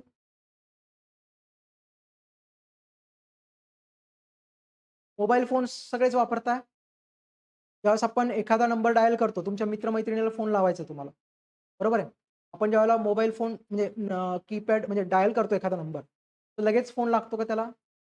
नाही. प्रोसेस कशी आहे फोन लागण्याची? नाही, रिंग जाते ते नका सांगू. कशी प्रोसेस? रेडिओ वेव्हज निघतात. आपल्या मोबाईल फोन्समधनं रेडिओ वेव्हज निघतात. ते टेक्निकल गोष्टी मलाही माहीत नाही. पण ज्या जनरलिस्टिक मॅनरमध्ये आपण सांगू शकतो ते सांगतोय. रेडिओ वेव्हज निघतात. बरोबर आहे? आणि रेडिओ वेव्हज जात आहेत कुठे? या आयनोस्फिअरमध्ये. बरोबर आहे? आणि तिथून त्या आयन्ससोबत ते आपण म्हणतो की कोलाईड होत आहेत. And they are once again reflected back. बरोबर आहे? To the earth surface where there is a decoding centre. बरोबर आहे? मग त्या रेडिओ वेव्हजना डिकोड केलं जातं. बरोबर आहे? आणि मग ते रेडिओज डिकोड केल्यानंतर मग ते आपण म्हणतो की पुन्हा ते तिथे पाठवतात आयन्सकडे. बरोबर आणि पुन्हा मग जिथे तुम्ही फोन लावलाय तिथे ते पोहोचतात. बरोबर आहे. आणि हे सगळं करण्यासाठी आपण काय लॉन्च केलेले आहेत? सॅटेलाइट्स, कम्युनिकेशन सॅटेलाइट्स, जे आपल्याला या सगळ्या गोष्टींमध्ये ते मदत करत असतात. बरोबर आहे. हे जर आयन्स नसले असते, तर कदाचित पुढचे जे काही म्हणजे आपण म्हणतो की टेलिफोन किंवा नंतरचे जे काही इन्व्हेन्शन झाले, ते कदाचित इन्व्हेन्शन्स झाले नसते. बरोबर आहे. ते ठीक आहे, आपण सॅटेलाइट्स वगैरे लॉन्च केले वगैरे सगळं ठीक आहे. पण नॅचरली हे आयन्स आपल्याला मदत करतात. रेडिओ टेलिकम्युनिकेशन प्रोसेसमध्ये. येते गोष्ट लक्षामध्ये. The another significance of the ionosphere is what? They helps us किंवा they protect us from the very harmful effects of the ज्याला आपण म्हणतो की the coming meteors from the space. बरोबर आहे. जे उल्का होतात, उल्कापात ऐकलं असेल ना? उल्कापात होतो. म्हणजे की उल्का आहेत. हे उल्का आपण म्हणतो की जमिनीवरती येऊन आदळू शकतात किंवा जे सॅटेलाइट्स आहेत. ऑब्सोलीट सॅटेलाइट्स म्हणजे नेमकं काय? बरं अगोदर मला सांगा उल्का म्हणजे नेमकं काय? मेटिओर. What is meteor? मला सांगा सगळ्यात आधी स्टेट बोर्ड सुरू केलंय का वाचायला? 6वीचं. एन-सी-ई-आर-टी वाचायला सुरुवात केली आहे का? हां. स्टेट बोर्ड सोबत एन-सी-ई-आर-टी पण करा. तुम्हाला उल्का, ठीक आहे. त्याच्यानंतर जे आपण म्हणतो की जे धूमकेतू वगैरे आहेत, त्या सगळ्या गोष्टी क्लिअर होतील तुमच्या. उल्का काय? अच्छा हां, ते उल्सा मेजर जे आहे ते उल्केचं नाव आहे. हो ना, उल्केचं नाव आहे ते. आपण वेगवेगळी नावं दिलेली आहेत. चलो, काय असतं उल्का? What is meteor? Meteor, these are nothing but the debris of the destructed planets or the planetesimal bodies. बरोबर आहे. जे प्लॅनेट्स आहेत, तुम्हाला पहिल्याच लेक्चरला मी सांगितलं होतं, की अवकाशामध्ये प्रत्येक क्षणाला काय गोष्टी घडतायत? निर्माण होण्याच्या आणि नष्ट होण्याच्या गोष्टी घडतायत. बरोबर आहे. जो प्लॅनेट निर्माण होतोय, तो नष्ट देखील होतोय. मग हे जे काही डिस्ट्रक्टेड जे काही प्लॅनेट्स असतील, त्यांचे जे काही छोटे-छोटे तुकडे जे आहेत, बरोबर आहे. ते स्पेसमध्ये इकडून तिकडे ते फिरतायत. बरोबर आहे. आणि समजा फिरता-फिरता ते आपल्या पृथ्वीच्या ग्रॅव्हिटेशनल फोर्सच्या इन्फ्लुअन्समध्ये जर आले, तर मग ते ओढले जातात. ते ओढले जातात आणि मग पृथ्वीवरती ते कुठेही येऊन आदळू शकतात. तसं आपण म्हणतो की लोणारला, लोणारला ती घटना घडलेली होती. बरोबर आहे. आणि त्याच्यामुळे तो उल्कापातामुळे तयार झालेलं ते सरोवर, तलाव तो तयार झालेला आहे. क्लिअर? सो इट इज आपण म्हणतो की म्हणजे मेटिओरपासून तयार झालेला तो लेक आहे तो. क्लिअर? उल्कापातामुळे तयार झालेला तो सरोवर. येते गोष्ट लक्षामध्ये. आता मग इथं केलं काय जातं, की समजा उल्का वगैरे जर येत असतील, तर ते ज्यावेळेला या थरातून येतील ते, त्यावेळेला त्यांना काय केलं जातं, दे ट्राय टू किंवा आपण म्हणतो की टू बर्न कंप्लीटली. ते पूर्णपणे जाळण्याचा प्रयत्न त्यांना केला जातो. आणि मोस्टली ते पूर्णपणे जाळले जातात. कारण टेम्परेचर जवळपास 1500-2000 डिग्री सेल्सियस पर्यंतचं टेम्परेचर आहे. त्या टेम्परेचरमध्ये ते पूर्णपणे जाळले जातात. बरोबर आहे. जाळले जाऊन काय केलं जातं, मग ते आपल्यापर्यंत येऊ दिले जात नाहीत. बरोबर आहे. Once again the burning process depends on the lot of things like आपण म्हणतो की the physical appearance of that particular object, that particular meteor as well as the chemical composition. बरोबर, तो किती मोठा आहे. आता विचार करा, की ज्यावेळेला लोणारच्या भागामध्ये ज्यावेळेला उल्कापात झाला, म्हणजे तो स्टिल तो निघून म्हणजे तिथून तो त्या प्रोसेसमधनं वाचून तो आला आणि नंतर तो आदळलाय. म्हणजे विचार करा आणि लोणारचं सरोवर बघितलंय का तुम्ही खरं-खरं? बघितलंय? बरंच मोठं आहे ते. मग विचार करा, की तो तेवढा मोठा जर उल्का येऊन पडत असेल, तर तो काहीतरी जाळला गेला असेल तेवढ्या ह्याच्यामध्ये. मग विचार करा, की तो ओरिजिनली तो किती मोठा असेल. बरोबर आहे? तो मोठा आहे. त्याला जाळण्याचा प्रयत्न केला गेला. बरोबर, तो पूर्णपणे जाळला गेला नाही आणि मग तो पृथ्वीवरती येऊन आदळला. तशाच प्रकारे हे जे काही ऑब्सोलीट सॅटेलाइट्स आहेत. ऑब्सोलीट सॅटेलाइट्स म्हणजे नेमकं काय? ऑब्सोलीट सॅटेलाइट्स म्हणजे काय? हे मानवाने सोडलेले आणि निष्क्रिय झालेले असे उपग्रह आहेत. मानवाने सोडलेले आणि निष्क्रिय झालेले उपग्रह आहेत. बरोबर आहे.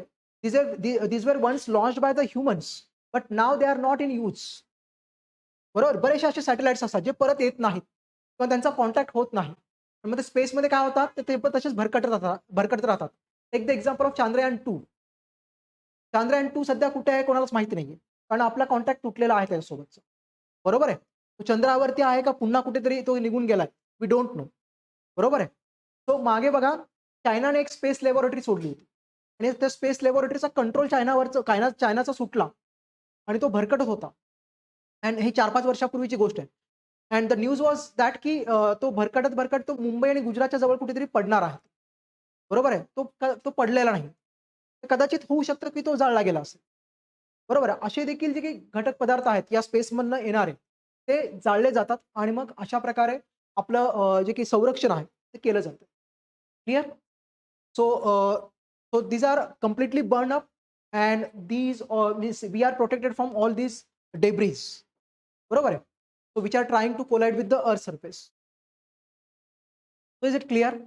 की आयनोस्फिअरचा काय रोल आहे, आयनोस्फिअरचा सिग्निफिकन्स काय, रेडिओ टेलिकम्युनिकेशन सर्व्हिसेस प्रोसेसमध्ये आणि याच्यामध्ये. Clear? Now the ionosphere, specifically the ionosphere, it is once again divided into the different layers, different sub layers. वेगवेगळ्या सब लेयर्समध्ये आपण यांचं डिव्हिजन अजून बघतोय आपण. बरोबर आहे. Depending on how ions they reflect or absorb the radio waves. Specifically बघा, आपण रेडिओ वेव्स चा वापर आपण करतोय कम्युनिकेशन्समध्ये. बरोबर. आणि मग हे रेडिओ वेव्हचं रिफ्लेक्शन किंवा ॲब्झॉर्प्शन किती चांगल्या प्रकारे केलं जातं, त्याच्यावरती या आयनोस्फिअरचं पुन्हा एकदा आपण काय केलंय, सब लेयर्समध्ये आपण डिव्हिजन केलेलं आहे. And this division it is the D layer, the E layer. E layer it is called as Kennelly Heaviside layer. ते त्या दोन माणसांचं नाव आहे ज्यांचं काम आहे या क्षेत्रामध्ये. बरोबर आहे. Then F layer it is called as Appleton layer and G layer. Clear? मग यांचं डिव्हिजन आपण कसं बघतोय, ते depending on how they reflect or how they absorb. Clear? And mostly see the reflection, see जे आपण रेडिओ वेव्स आपण बघतोय, see the D layer, the extension of the D layer it is from 80 to 100 kilometres. बरोबर आहे. किती आहे? आपण 80 ते 400 किलोमीटर, 500 किलोमीटरच्या हाईटचं आपण चर्चा करतोय. मग डी लेयरचं एक्सटेंशन किती आहे, विस्तार किती आहे? 80 ते 100 kilometre. E layer 100 to 160, 150, 160. F layer it is 150, 160 to 280, 300 kilometres. And G layer it is 280 to 400 kilometres. हे त्याचा विस्तार आहे. क्लिअर? आता मग डी लेयर जो सगळ्यात खालचा लेयर आहे, बरोबर आहे. डी लेयर आयनोस्फिअर मधला जो सगळ्यात खालचा सब लेयर आहे, त्याच्यामध्ये त्या क्षेत्रामध्ये जे काही आयन्स तयार होत आहेत, हे आयन्स काय करतायत, ते reflect the low frequency radio waves. It is very important to highlight और टू आपण म्हणतो की to emphasise this particular word, frequency. बरोबर आहे. फ्रिक्वेन्सी काय म्हणतो आपण याला मराठीमध्ये? वारंवारता. बरोबर आहे. वारंवारता, frequency. Clear? Frequency. So D layer मध्ये जे काही आयन्स आहेत, they are having to potential to reflect low frequency radio waves and the potential to absorb very high frequency radio waves. येते का गोष्ट लक्षामध्ये? लो फ्रिक्वेन्सी रेडिओ वेव्स बघा, जसं आपण काल डिस्कस केलं होतं, वेवलेंथ, शॉर्ट वेवलेंथ असतात, लॉंग वेव्स असतात. बरोबर आहे. तसंच फ्रिक्वेन्सी पण लो, मीडियम, हाय फ्रिक्वेन्सीचे रेडिओ वेव्स असतात की नाही? बरोबर आहे. रेडिओवरती गाणे ऐकता का? बरोबर. रेडिओवरती गाणे ऐकतो त्यावेळेस आपण फ्रिक्वेन्सी मॅच करत असतो. 98.3 FM. बरोबर आहे. रेडिओ मिर्ची वगैरे वगैरे जे काही आहे ते. बरोबर. आपण काय करतो, तो नॉब फिरवतो म्हणजे काय, we are setting the specific frequency. त्या फ्रिक्वेन्सीवरती सेट झाला आपला रेडिओ की तो इथून जे काही आपण म्हणतो की जे रेडिओ वेव्स मध्ये आपल्या रेडिओपर्यंत येतील, आपल्याला गाणे ऐकू येतात ते. गेटिंग? तो अशा प्रकारे फ्रिक्वेन्सी मॅटर करते. तो मग कमी फ्रिक्वेन्सीचे जे काही रेडिओ वेव्स आहेत, रेडिओ लहरी जे आहेत, हे रेडिओ लहरी चांगल्या प्रकारे रिफ्लेक्शन कोण करताय? डी लेयर मधले आयन्स. बरोबर आहे. मग हे रिफ्लेक्शन कोणाचं करताय? कमी वारंवारता असलेल्या रेडिओ लहरींचं. बरोबर. मग ॲब्झॉर्प्शन कोणाचं करतील? जास्त फ्रिक्वेन्सी असलेल्या रेडिओ वेव्हचं. बरोबर आहे. रिफ्लेक्शन आणि ॲब्झॉर्प्शन मधला फरक माहिती आहे तुम्हाला आता? बरोबर आहे. रिफ्लेक्शन करणं म्हणजे काय? परावर्तन करणे, परतून लावणे. आणि ॲब्झॉर्प्शन करणं म्हणजे काय? शोषण करणे, ग्रहण करणे. येत्या गोष्ट कशामध्ये? मग डी लेयर मधले आयन्स काय करतायत? they are reflecting low frequency radio waves and they are absorbing very high frequency radio waves.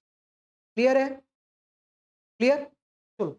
Likewise, E layer मधले जे काही ions आहेत, they reflect medium frequency radio waves and they absorb high frequency radio waves. F layer, they reflect high frequency radio waves and they absorb medium frequency radio waves. Clear? Last one, the G layer. The ions in the G layer, they reflect very high frequency radio waves and they absorb very low frequency radio waves. Clear आहे? बरं, मग आता लक्षात कसं ठेवायचं?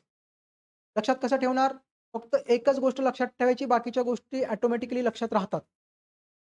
बरोबर आहे? कसं? की समजा एक्झाम मध्ये असा एखादा प्रश्न आलाच, कुठल्या लेअर, कुठल्या सब लेअर मधले कुठल्या आयन्स कसं रिफ्लेक्शन करतात, म्हणजे कोणाचं रिफ्लेक्शन करतात, कोणाचं ऍब्झॉर्प्शन करतात.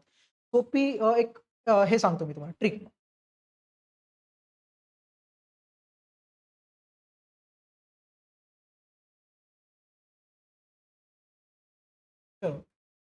इथे आपण काय करायचं आहे, D layer, T, E, F आणि जी.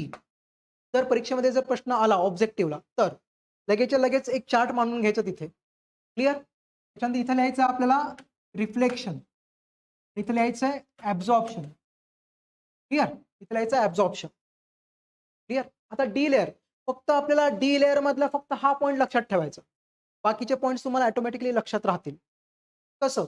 डी लेअर मध्ये काय लक्षात ठेवायचं? रिफ्लेक्शन. रिफ्लेक्शन कोणाचं करतायत? ते लो फ्रिक्वेन्सी रेडिओ वेव्स. बरोबर आहे? मग त्याच्या अपोजिशन मध्ये काय लिहिणार तुम्ही? Very high. क्लिअर? त्याच्यानंतर मग आता खाली यायचं इन्क्रीजिंग ऑर्डर मध्ये. इन्क्रीजिंग ऑर्डर मध्ये खाली कसं येणार मग तुम्ही? मीडियम और मॉडरेट. क्लिअर? देन हाय, देन व्हेरी हाय. क्लिअर? इथे तुम्ही कसं जाणार? डिक्रीजिंग ऑर्डर मध्ये. इथे काय लिहिणार मग? हाय. इथे काय लिहिणार? मीडियम. आणि इथे काय लिहिणार? लो. आहे तुमच्या नोट्स मध्ये? जसं आहे तसंच आहे. बरोबर? म्हणजे आपण काय केलं? फक्त हे लक्षात ठेवलं. क्लिअर? किती वेळ लागला हे चार्ट बनवायला? Within minute. विदिन मिनिट होतं. पाठ करायचं आहे का? नाही. क्लिअर झाल्या गोष्टी? चलो फाईन. तो कोणाला काही डाऊट्स याच्याबद्दल?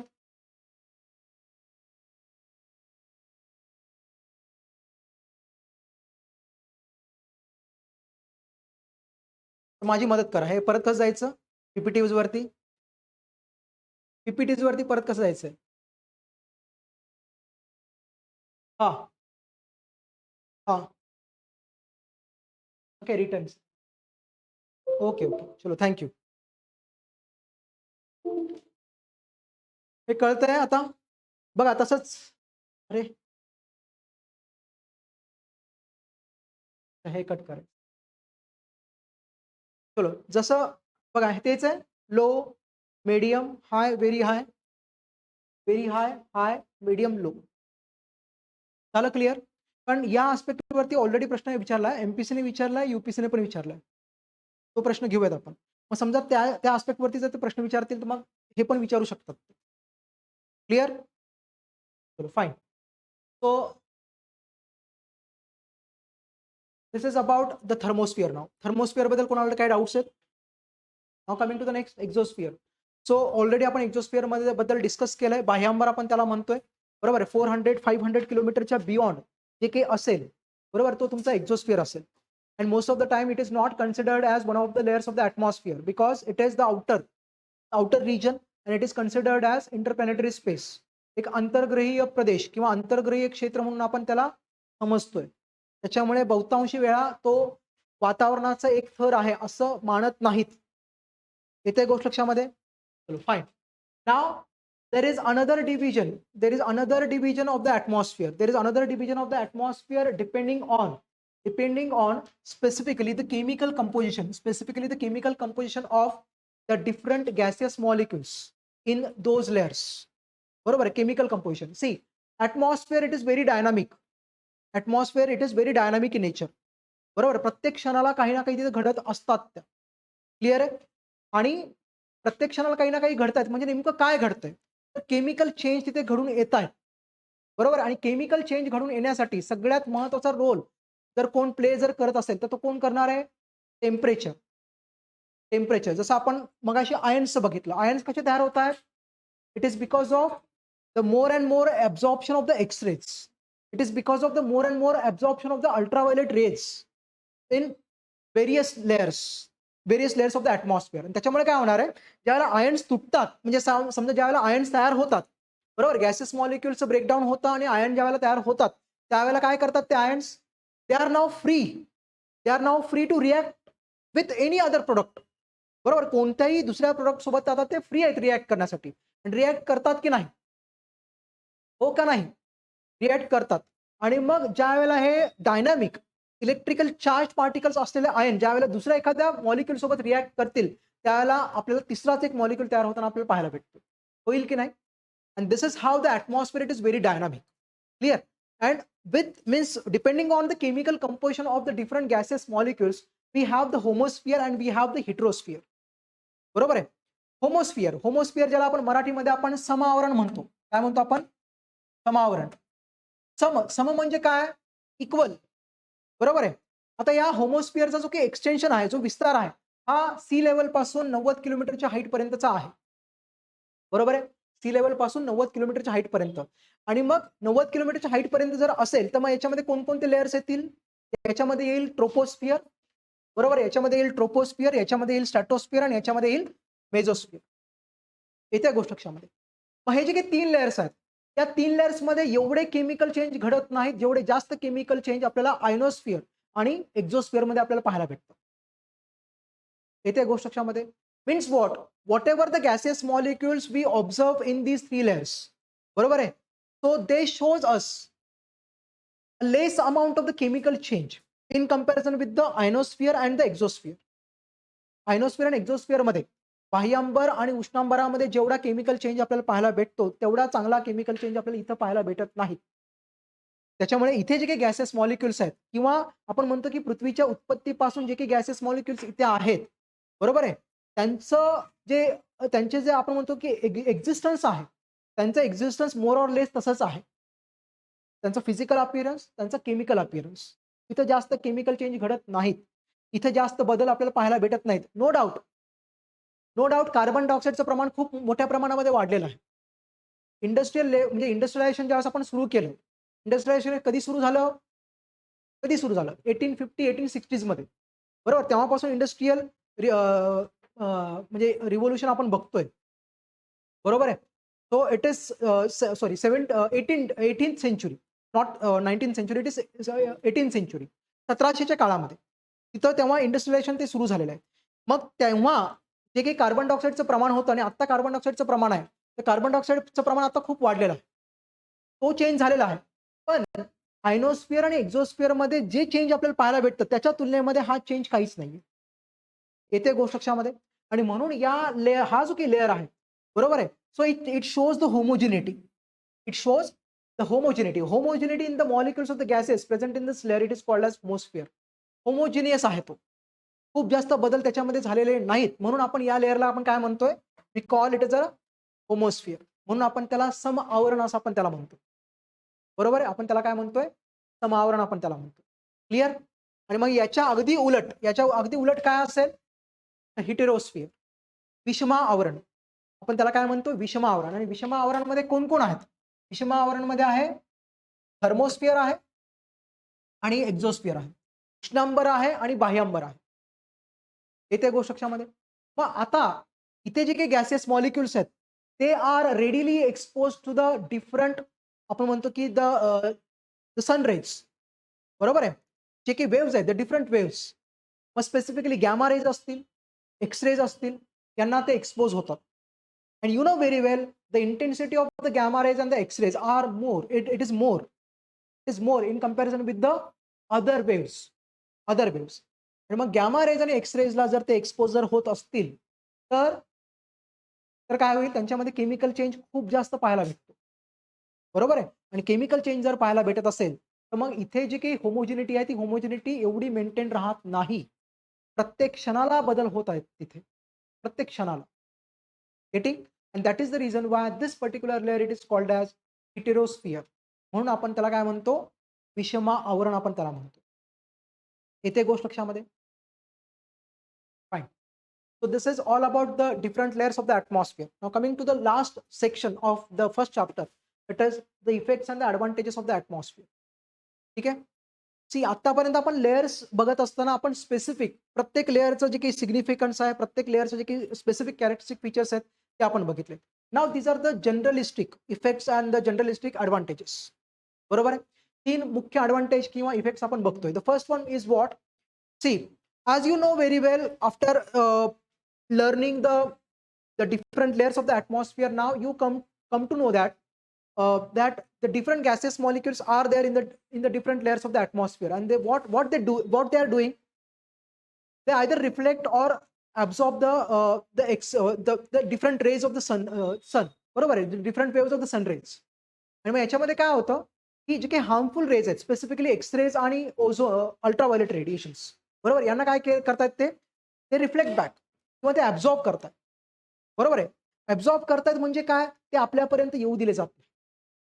बरोबर आहे. समजा आपण सूर्याकडनं येणारी जी की ऊर्जा आहे, येणारी जी की ऊर्जा आहे ती समजा आपण 100% आपण जर कन्सिडर जर केली, क्लिअर, 100% जर आपण कन्सिडर केली, तर पृथ्वीच्या पृष्ठभागापर्यंत फक्त किती त्या त्या एकूण 100%चा किती भाग पृथ्वीपर्यंत पोहोचतोय? Only 51%. Only 51% it reaches the earth surface. So remaining 49%, it is either reflected back to the space or it is absorbed in the different layers of the atmosphere, and that do not reach the earth surface. ते earth surface पर्यंत पोहोचत नाहीत. बरोबर आहे. In this way the atmosphere protects us from the very intense sunlight.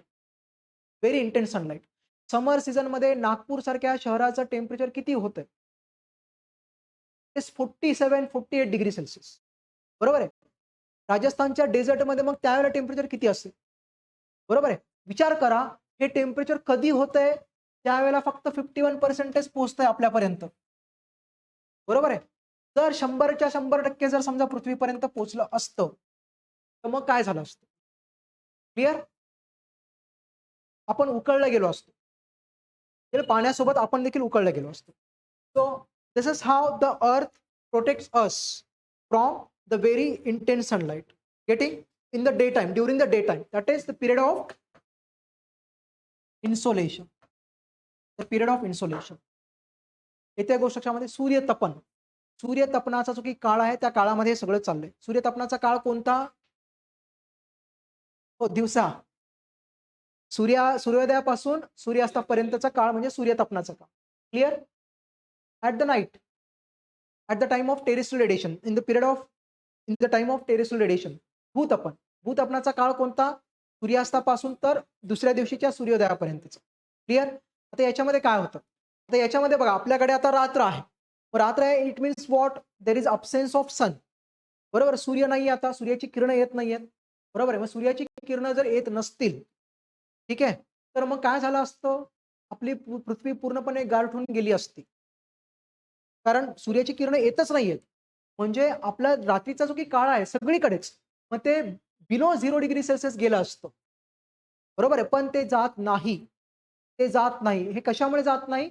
It is because of the green house effect. It is because of the green house effect.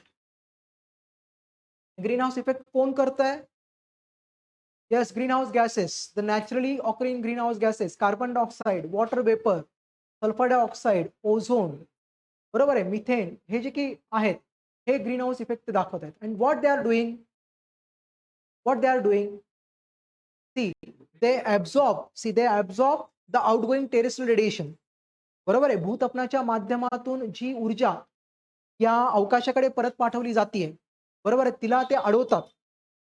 बरोबर आहे. त्या ऊर्जेला अडवतात आणि काही याच्यापैकी काही भाग ते काय करतात? परत परावर्तन करतात. परावर्तन करतात म्हणजे रिफ्लेक्ट करतात ते पृथ्वीकडे. त्याच्यामुळे काय होतं? की जो की लोअर ॲटमॉस्फेरिक रिजन आहे, कोणता स्पेसिफिकली जिथे आपण राहतो ट्रोपोस्फिअर, तो ट्रोपोस्फिअर रात्रीच्या वेळेला वार्म ठेवण्याचा प्रयत्न केला जातो. उबदार ठेवण्याचा प्रयत्न केला जातो. बरोबर आहे? मग याच्यापासून म्हणजे इथून आपण म्हणतो की ज्याला आपण म्हणतो की it keeps the atmosphere warm even during the night. बरोबर आहे. रात्रीच्या वेळेला उबदार ठेवण्याचा प्रयत्न केला जातो ॲटमॉस्फिअरला, खास करून lower atmosphere, ट्रोपोस्फिअर. Getting?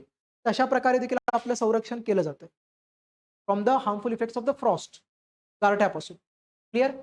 And the next, the third effect is what? See, all the atmospheric constituents, all the atmospheric constituents, they get heated. They get heated at the different temperatures. They get heated at the different temperatures. बरोबर आहे.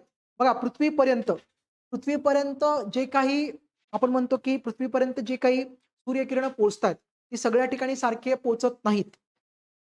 सारखी का बरं पोहोचत नाहीत ती? It is because of the shape of the earth as well as the tilted position of the earth. पृथ्वीचा आकार आणि ती ज्या झुकलेल्या अवस्थेमध्ये आहे, त्या अवस्थेमुळे पृथ्वीपर्यंत सूर्याची किरणं सगळ्या ठिकाणी सारखी पोहोचत नाहीत. त्याच्यामुळे इथं जे काही हवेचे कण असतील, इथे जे काही हवेचे कण असतील, इथे जे काही हवेचे कण असतील, ते वेगवेगळ्या तापमानाला तापत असतात. बरोबर आहे? आणि जसं टेम्परेचर व्हेरिएशन्स असेल पृथ्वीवरती, तसं काय होईल? ॲटमॉस्फेरिक प्रेशर व्हेरिएशन्स देखील असतील. Air pressure variations. बरोबर आहे? काही ठिकाणी जास्त दाबाचा पट्टा निर्माण होईल, काही ठिकाणी कमी दाबाचा पट्टा तयार होईल. हाय प्रेशर आणि लो प्रेशर्स. मग त्याच्यामुळे काय होईल? हाय प्रेशर आणि लो प्रेशर तयार झाल्यामुळे मग हवेच्या कणांची मूव्हमेंट आपल्याला पाहायला भेटते. The air molecules now move from high pressure areas to the low pressure area and that creates or that causes the formation of the winds. वाऱ्यांची निर्मिती होते. बरोबर आहे? वाऱ्यांची निर्मिती झाली की हे वारे वाहत असताना मग मॉइश्चर एका भागापासून दुसऱ्या भागापर्यंत पोहोचवतील. बरोबर आहे? आणि त्या मॉइश्चरच्या संदर्भात ज्या काही प्रक्रिया होतील त्याच्यामुळे काय होईल? पाऊस पडतो. पाऊस पडतो. या सगळ्या गोष्टी ॲटमॉस्फिअरमध्ये जे काही वेगवेगळे कन्स्टिट्युएंट्स आहेत त्यांच्यामुळे हे घडून येत आहेत. क्लिअर आहे? So whatever the climatic circulation we observe in the troposphere specifically, that is all because of the different constituents of the atmosphere. Is it clear to everyone? So this is the end of our first chapter, that is atmosphere. हा chapter व्यवस्थित समजलाय, अगदी डिटेलमध्ये आपण घेतलेला आहे. मला वाटत नाही काही स्कोप त्याच्यामध्ये म्हणजे काही अजून काही राहिलंय डिस्कस करण्यासारखं. तरी देखील काही डाऊट जर असतील तर यू कॅन आस्क. ठीक आहे? Shall we stop here today? आज इथे आपण थांबूयात. नेक्स्ट लेक्चर उद्याला आपण दुसरं चॅप्टर आपण सुरू करूयात. दुसरं चॅप्टर सुरू करण्या अगोदर काही PYQs बघूयात ॲटमॉस्फिअरच्या चॅप्टरवरचे. क्लिअर? त्यासोबत 2 होमवर्क्स तुमच्यासाठी. एक आपला पॉज राहिला अजून. पॉज कशामुळे असतो? तो आणि स्ट्रॅटोस्फिअरच्या रिजनमध्ये ओझोन गॅस इतर लेअरच्या तुलनेमध्ये तो तिथं अबंडंट का असतो? क्लिअर? उद्या आपण ते डिस्कस करूया. Then we will start with second chapter, that is solar radiation. Thank you very much.